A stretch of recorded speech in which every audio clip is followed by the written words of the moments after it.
Assalamualaikum warahmatullahi wabarakatuh. Bismillah walhamdulillah wassalatu wassalamu ala rasulillah wa ala alihi wa sahbihi wa mawala.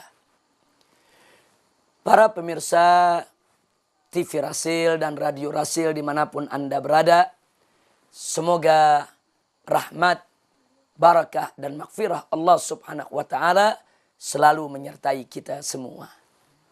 Alhamdulillah, 3 hari berturut-turut kita telah membahas yaitu tentang aneka rahasia yang ada di dalam ibadah puasa yang kita lakukan di bulan Ramadan.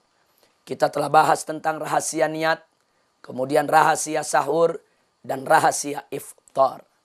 Kali ini yuk sama-sama kita kaji apa yang pernah dikatakan oleh Nabi dalam satu hadis, di mana beliau mengatakan, sumu tasihhu. Artinya, berpuasalah kamu semua, tasihhu, niscaya kamu akan sehat. Subhanallah. Ini satu jaminan yang luar biasa. Ini jaminan yang datang dari Nabi alaihi salatu wassalam, yang kita ketahui, wa ma yantiqu anil hawa in huwa illa wahyu yuha. Tidaklah Nabi alaihi salatu wassalam itu mengucapkan suatu ucapan berasal dari hawa nafsunya, melainkan merupakan wahyu yang diwahyukan oleh Allah subhanahu wa ta'ala, yaitu kepada diri beliau alaihi salatu wassalam. Nah, ahibba'il kiram, ketika kita membaca hadis sumu tasihhu, puasalah kalian, niscaya kalian akan sehat, tentu ini secara eksplisit Nabi menginformasikan kepada kita bahwa puasa itu sehat. Nah, sekarang yang jadi pertanyaan adalah, betulkah puasa itu mendatangkan kesehatan? Ternyata para ahli medis di zaman ini setelah melakukan penelitian yang mendalam selama bertahun-tahun tentang hikmah daripada puasa, akhirnya para ahli medis di dalam berbagai seminar, di dalam berbagai tulisan, di dalam berbagai makalah, di dalam berbagai kesempatan, banyak di antara mereka yaitu yang menyampaikan bahwa memang puasa itu membawa yaitu nilai kesehatan yang luar biasa untuk tubuh orang yang berpuasa. Antara lain itu informasi medis yang kita dapatkan bahwa puasa itu 1, akan memelihara organ pencernaan. 2, membersihkan tubuh dari toksin-toksin, dari racun-racun yang bisa merusak tubuh. 3, bisa menekan kadar gula darah. 4, bisa menjaga kestabilan ginjal. 5, bisa menyeimbangkan kolesterol. 6, akan mampu melancarkan peredaran darah. 7, bisa menormalkan kerja saraf. 8, menyegarkan jaringan otak. 9, menstabilkan pertumbuhan sel dalam tubuh kita. Dan ke-10, bisa memperlambat pengeriputan kulit. Subhanallah. Ini dipaparkan oleh para ahli medis. Ini dipaparkan oleh mereka yang ahli di bidangnya.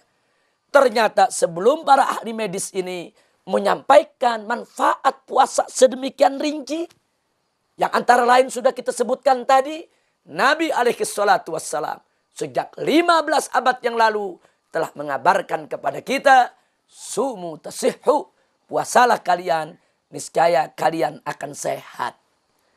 Yang menariknya, ibadallah, segenap para pemirsa TV dan Radio Rasil dimanapun Anda berada.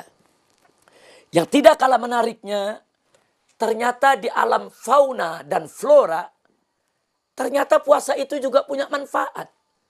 Bahkan ada jenis-jenis hewan dan jenis-jenis tumbuhan yang berpuasa di waktu-waktu tertentu.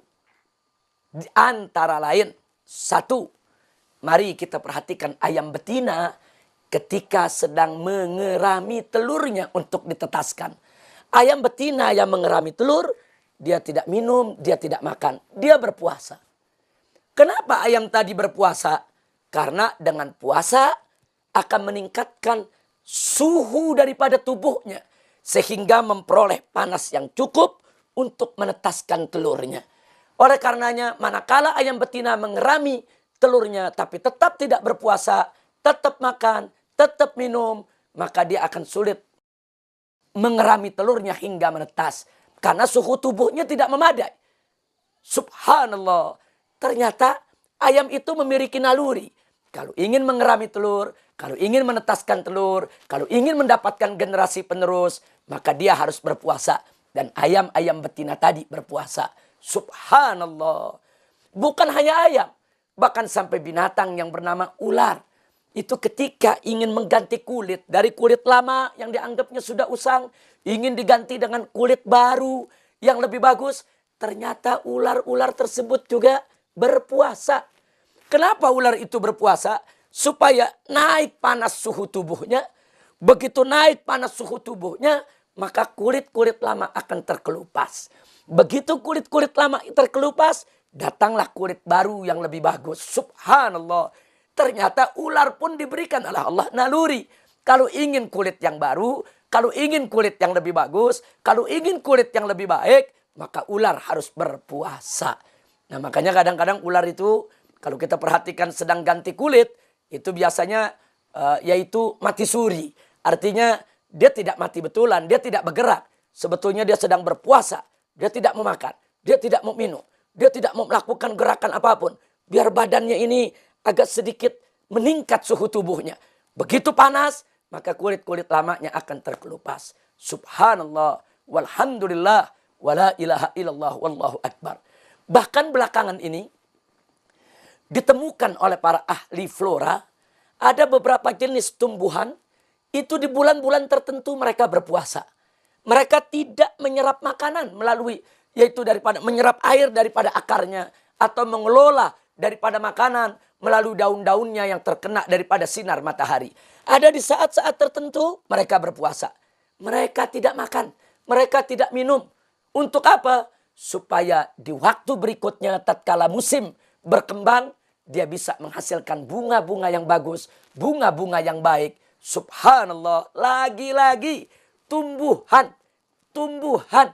untuk mendapatkan bunga yang baik, bunga yang bagus, bunga yang bau semerbak, yang wangi. Ternyata ada jenis-jenis tumbuhan tertentu yang harus berpuasa terlebih dahulu. Nah, dari sini bisa kita katakan, kalau hewan bisa mendapat manfaat dari puasanya, kalau tumbuhan bisa manfaat dari puasanya, apalagi manusia yang memang diperintahkan oleh Allah secara khusus untuk berpuasa di bulan Ramadan. Maka yakinlah, puasanya manusia betul-betul akan membawa dampak yang sangat positif. Dampak kesehatan yang luar biasa. Sebagaimana telah dinyatakan oleh para ahli medis. Sebagaimana telah dikabarkan 15 abad yang lalu oleh Nabi kita Sayyiduna Muhammad sallallahu alaihi wasallam. Oleh karena itu, kaum muslimin dan muslimat, jangan Anda pernah ragu untuk berpuasa. Jangan pernah Anda merasa berat untuk berpuasa. Ternyata berpuasa itu adalah untuk kebaikan kita juga. Kebaikan dunia dan akhirat. Kebaikan dunia untuk kesehatan kita. Dan kebaikan akhirat adalah untuk kebahagiaan kehidupan kita. Yaitu di alam akhir nanti. Ibadallah, setelah apa yang kita sampaikan barusan, akhirnya saya ingin ingatkan. Bagaimana puasa yang membawa kesehatan? Tentu puasa itu harus mengikuti puasanya Nabi. Bagaimana puasanya Nabi? Jangan lupa niat, jangan lupa sahur, dan lebih diakhirkan sahurnya lebih baik, dan jangan lupa untuk segera berbuka. Dan jangan lupa dalam berbukanya, mulai dengan basmalah dan doa, mulai dengan kurma dan air putih, sholat maghrib dulu dengan zikirnya, barulah kita memakan makanan yang berat. Insya Allah dengan puasa cara Nabi, kita akan mendapatkan kesehatan sebagaimana dijanjikan oleh Nabi. Sumu tasihhu. Puasalah kamu, niscaya kamu akan sehat. Sekian, terima kasih atas segala perhatiannya. Mudah-mudahan Allah memberkahi kita semua. Jangan lupa, mari selalu kita jaga persatuan kesatuan Islam. Jangan berpecah belah. Hadani Allah wa iyyakum ila siratihil mustaqim. Wassalamualaikum warahmatullahi wabarakatuh.